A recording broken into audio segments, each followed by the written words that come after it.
Detrás del mundo infinito que es la mente del hombre, entre las estrellas que cubren el cielo o en el perfil gastado de las viejas piedras, existen verdades escondidas, otra realidad que apenas vemos.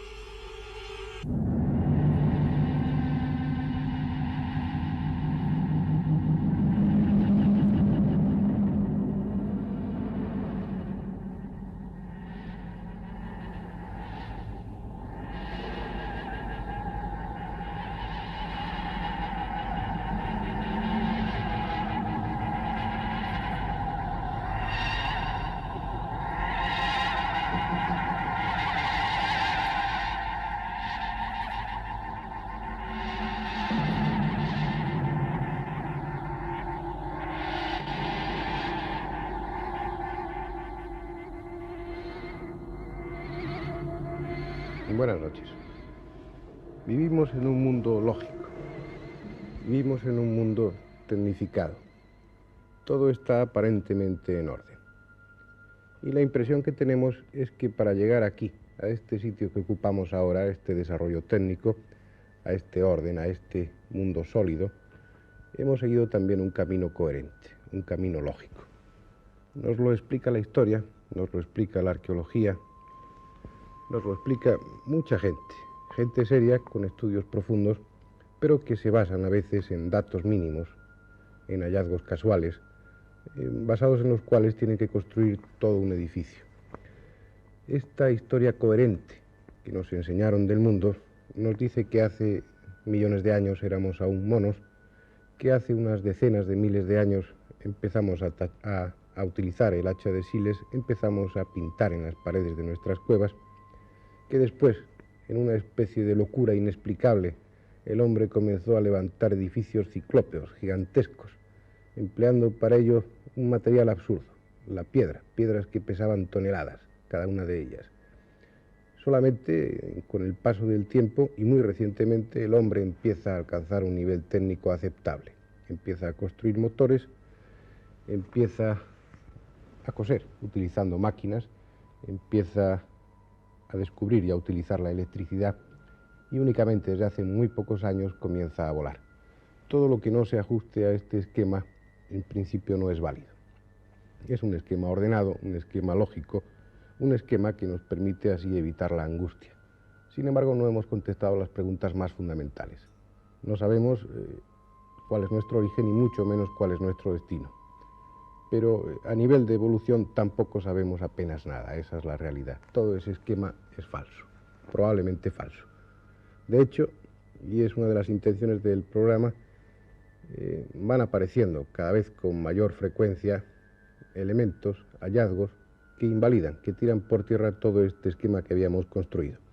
Si nosotros hablamos en ocasiones de que hace miles, tal vez cientos de miles de años, bajaron seres de las estrellas, bajaron cosmonautas de la antigüedad y visitaron este planeta.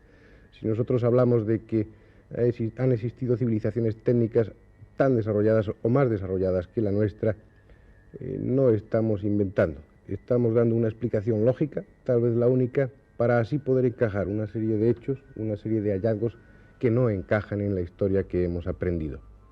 Unas veces son leyendas, simples rumores, otras veces son textos muy antiguos, manuscritos antiquísimos, más o menos creíbles, pero en ocasiones son textos que manejamos con asiduidad y textos que para nosotros son tremendamente sólidos, como en el caso de la Biblia. La Biblia, desde un punto de vista materialista, objetivo, sin entrar en su aspecto religioso, es un libro importante, puesto que nos ofrece el testimonio directo de personas que vivieron una época para nosotros casi desconocida, y lo que es más importante, testimonios aún mucho más antiguos, puesto que todo parece indicar que los libros sagrados están inspirados en textos antiquísimos, de una antigüedad casi remota. De todos estos textos, estos pasajes extraños que tiene la Biblia, incomprensibles, hay uno que ha llamado siempre la atención. Es la visión que tuvo Ezequiel hace ya mucho tiempo junto al río Québar. Ezequiel nos trata de describir como puede, empleando los elementos técnicos que él conoce. No puede hablarnos de turbina, no puede hablarnos de motores, no puede hablarnos de muchas cosas, puesto que aún no existían, empleando el lenguaje que puede, Ezequiel trata de describirnos la visión de un objeto volador no identificado. Ezequiel trata de contarnos, nos cuenta a su forma, a su manera, lo que le pasó un día junto al río Québar, lo que él vio.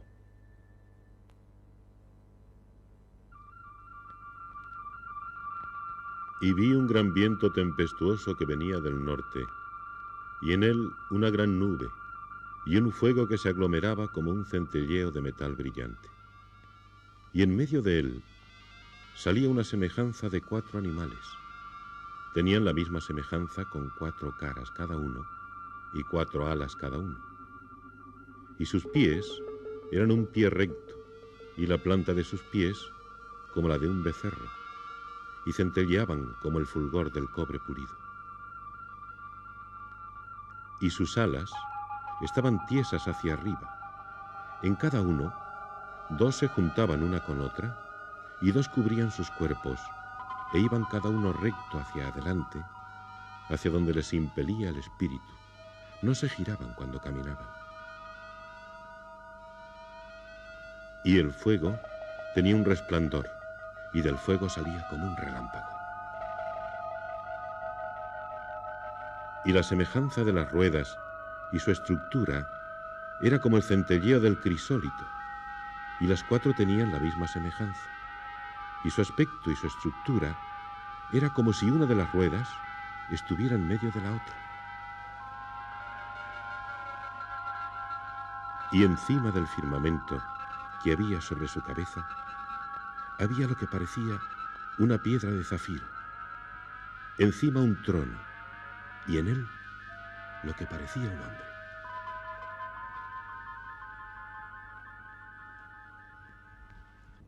Estos son tan solo algunos de los versículos que componían la visión de Ezequiel.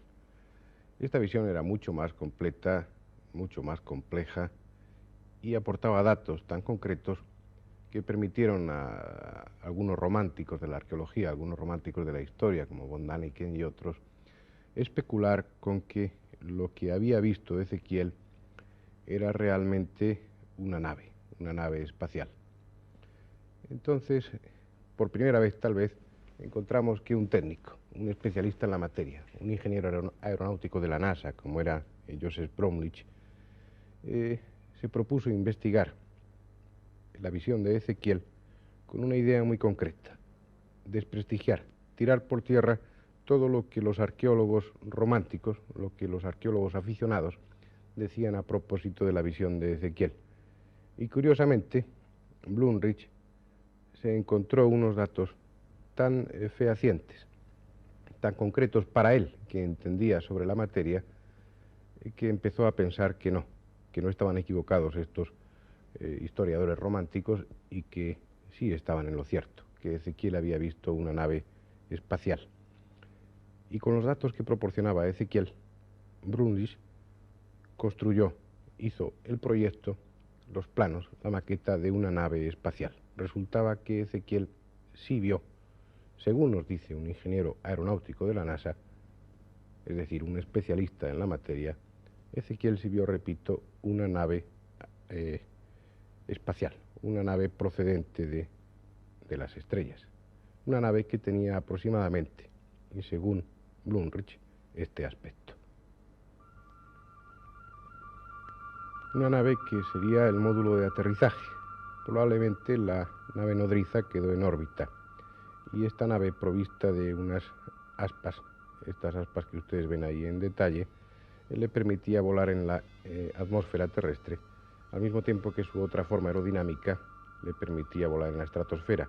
Una vez que estaba sobre suelo firme, esas aspas se recogían y hacían su aparición las ruedas. Estas ruedas extrañas, estas ruedas inexplicables, que han traído de cabeza a mucha gente, puesto que Ezequiel las describía como unas ruedas dentro de otras, y que son un auténtico hallazgo desde el punto de vista de la ingeniería.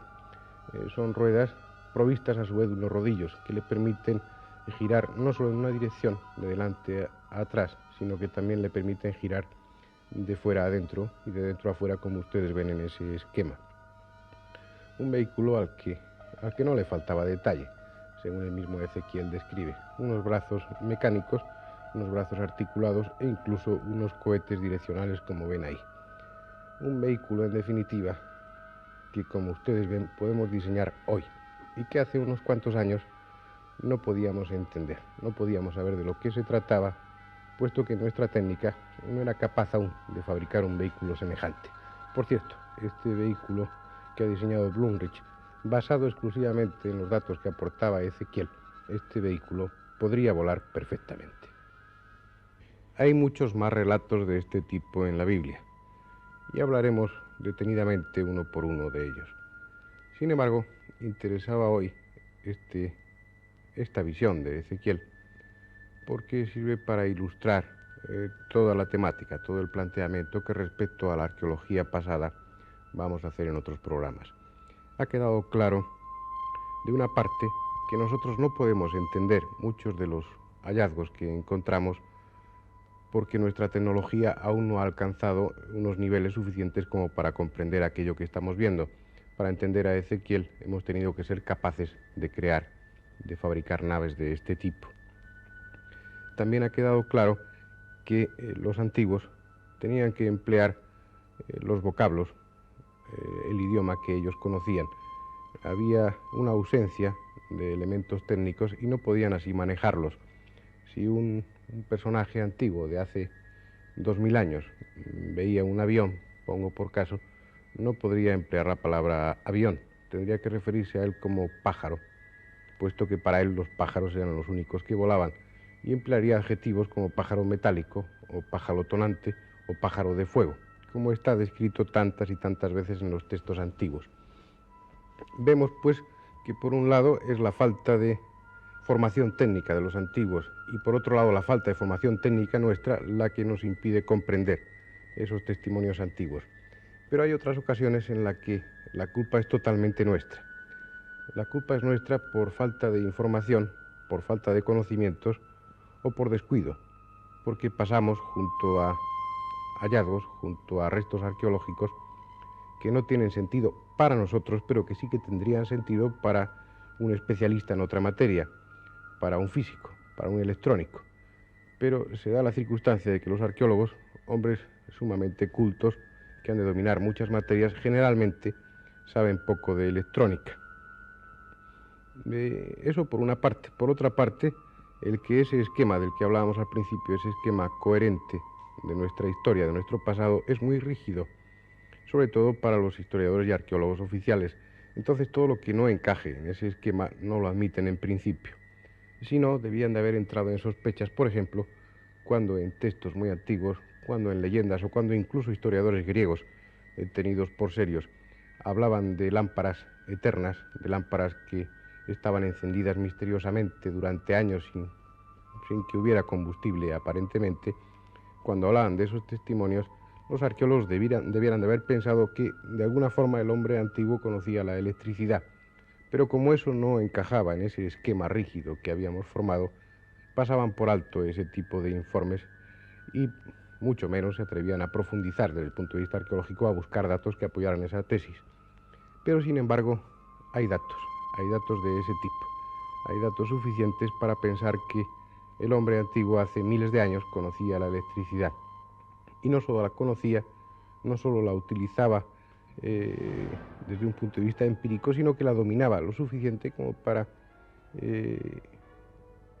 iluminar sus templos, iluminar en los pasadizos oscuros o construir incluso pilas eléctricas en una antigüedad remota, pilas eléctricas hace 2000 años, como las que ustedes y nosotros utilizamos para nuestras linternas. Sí, realmente pilas de ese tipo, más o menos iguales. Llevaba años en una vitrina del Museo de Bagdad. Los arqueólogos la encontraron en una excavación, en un estrato que correspondía a una antigüedad de 2000 años. No supieron lo que era, no lo identificaron con ningún objeto conocido y allí se quedó, en el museo. Incluso en alguna ocasión llegó a tener una etiqueta, la de objeto de culto. ¿Cuántos objetos de culto habrá por ahí que tenían una significación puramente técnica?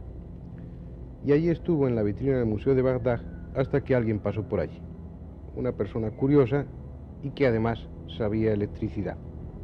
la suficiente para observar los elementos que componían aquel objeto y llegar a una conclusión tremenda, absurda según la historia, pero irrefutable, una conclusión que decía que aquello era una pila eléctrica, una pila muy semejante a la que usara Volta y de la que han derivado todas las pilas actuales que utilizamos nosotros.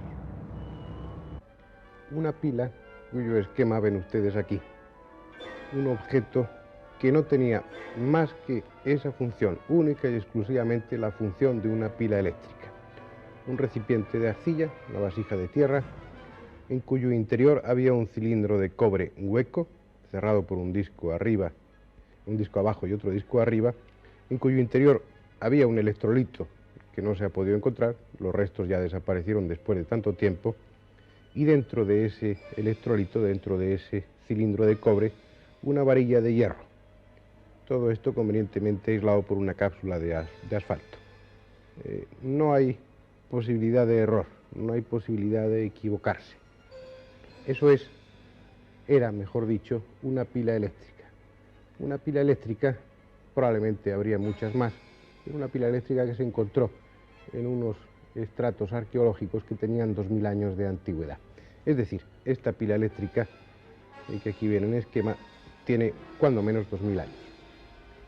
El problema, o uno de los problemas que se plantean, es que no encaja en el contexto histórico que nosotros teníamos formado de esa época. No encaja una pila eléctrica ahí. No encaja que el nivel técnico necesario para construir una pila eléctrica no esté acompañado por una serie de descubrimientos, por una serie de utillajes, por una serie de elementos también tecnificados. Es decir, no encajaba una pila eléctrica en un mundo en el que no había otra técnica desarrollada, en el que las personas manejaban elementos muy simples. Todo esto nos hace pensar que esa pila eléctrica es el recuerdo, es el testimonio, una de las pocas cosas que quedaron de una civilización, de una cultura técnica desaparecida muchos años antes. Una cultura técnica de la que se van encontrando pequeñas muestras, pequeñas huellas que han quedado y que los antiguos recogieron, unas veces ortodoxamente, conservadas fielmente, y otras veces disfrazadas por el no entender lo que era aquello. Esto puede parecer más o menos incomprensible, puede parecer más o menos inaprehensible, más o menos escurridizo. Sin embargo, no es así. Sin embargo, esto está sucediendo en este momento, en la actualidad. Esto está sucediendo en nuestra época actual, en nuestro mundo, en el que ustedes y nosotros vivimos. Ustedes saben que mientras hemos alcanzado unos niveles técnicos no extraordinarios, pero sí aceptables en algunas naciones del mundo, hay otros pueblos, hay otras tribus que permanecen aisladas y que se encuentran a nivel técnico en la edad de piedra. Prácticamente no han evolucionado apenas nada, seguramente porque las condiciones ambientales son idóneas y no necesitan desarrollarse más. Pero el hecho es que la falta de comunicación con el resto del mundo y la falta de necesidad de desarrollarse técnicamente les mantiene como una especie de reserva, tal y como estaban hace decenas de millares de años.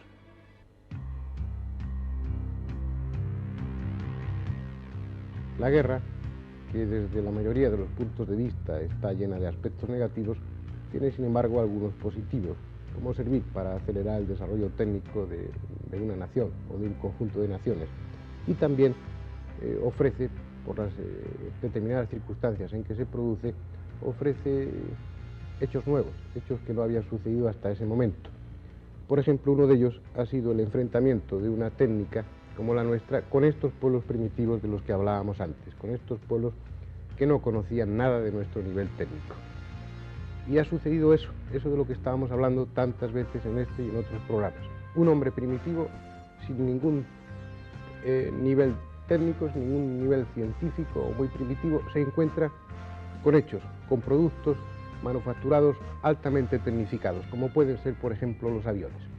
En unas islas de Oceanía, durante la Segunda Guerra Mundial, y de una forma provisional, los aviones de una nación o de otra establecían unos aeropuertos, unos aeródromos provisionales en los que se abastecían juntos inmediatamente al lado de esos pueblos primitivos que no habían visto un avión o lo habían visto muy de lejos sin saber qué era aquello. Y ese pueblo primitivo empezó a ver, empezó a acercarse a aquellos aviones sin entender lo que eran. Y sucedió un hecho curioso. Una vez terminada la guerra, una vez desaparecía la necesidad de esos aeródromos militares, los aviones se retiraron. Nuevamente el hombre primitivo quedó solo. Y entonces construyó toda una mitología, construyó toda una leyenda. Esos pájaros metálicos que descendían y que les traían regalos, que les proporcionaban chocolate, que les proporcionaba, cuando menos, la relación con personas más cultas que ellos, esos aviones habían desaparecido, pero el hombre primitivo no sabía por qué. Nadie le había explicado qué eran y por qué desaparecieron. Y como es lógico, él esperaba que volvieran. E hizo de esos aviones una especie de dioses. Y erigió aeródromos a su manera, para llamar la atención, tal vez como hicieron en Nazca hace decenas de millones de años los preincaicos. Establecieron esos aeródromos falsos para llamar la atención, incluso crearon pequeños aviones de paja, tenían esa forma, esos extraños pájaros estaban así representados. Iluminaban, como habían visto hacer durante la noche con antorchas, esos falsos aeródromos para llamar la atención. Invocaban a esos dioses, invocaban a esos pájaros extraños para que volvieran de nuevo a bajar. Había aparecido, tal y como lo describieron en algunas películas, en Mondokane, en Recuerdos del futuro y Regreso a las estrellas, porque es uno de los temas más sugestivos que ofrece el choque del pueblo primitivo con la tecnología actual. Lo han recogido perfectamente. Se había creado lo que se ha dado en llamar el culto del cargo. Es un ejemplo vivo de cómo todo eso que nosotros decimos y que otros muchos dicen más o menos románticamente, tiene un apoyo, tiene una base real. Lo estamos viviendo y está sucediendo justo en este momento. Hemos visto algunos ejemplos, en uno y en otro sentido. Parece, por lo menos parece posible, yo diría que probable, que las cosas hayan sucedido así en la antigüedad. Nos hemos encontrado con un testimonio importante, el de Ezequiel, que vio un objeto, una nave espacial. Quién sabe si procedente del exterior o fruto de la tecnología de otro pueblo más tecnificado al que no tenía acceso. Tal vez los restos de una civilización muy tecnificada, desaparecida muchos años atrás. Hemos visto cómo restos de esos permanecían hasta relativamente cerca de nosotros, hasta hace 2000 años. El hombre entonces era capaz de construir pilas eléctricas y era capaz de iluminarse con la electricidad. Hemos visto cómo incluso hoy día el hombre primitivo, el que se mantiene en las mismas cotas técnicas que ese hombre de hace decenas de millares de años, elabora toda una fantasía, toda una mitología, toda una religión incluso, al enfrentarse con hechos concretos y técnicos como los que nosotros poseemos en este momento. Parece que esa historia, parece que ese esquema tan ordenado tiene muchas fisuras, tiene muchas lagunas, y parece también que los arqueólogos, que los historiadores románticos, que nosotros estamos encontrando, estamos hallando puntos de apoyo muy sólidos, suficientemente sólidos al menos para plantearnos con total seriedad, de una vez por todas, que hace cientos, miles de años, tal vez millones de años, existió realmente una civilización altamente tecnificada.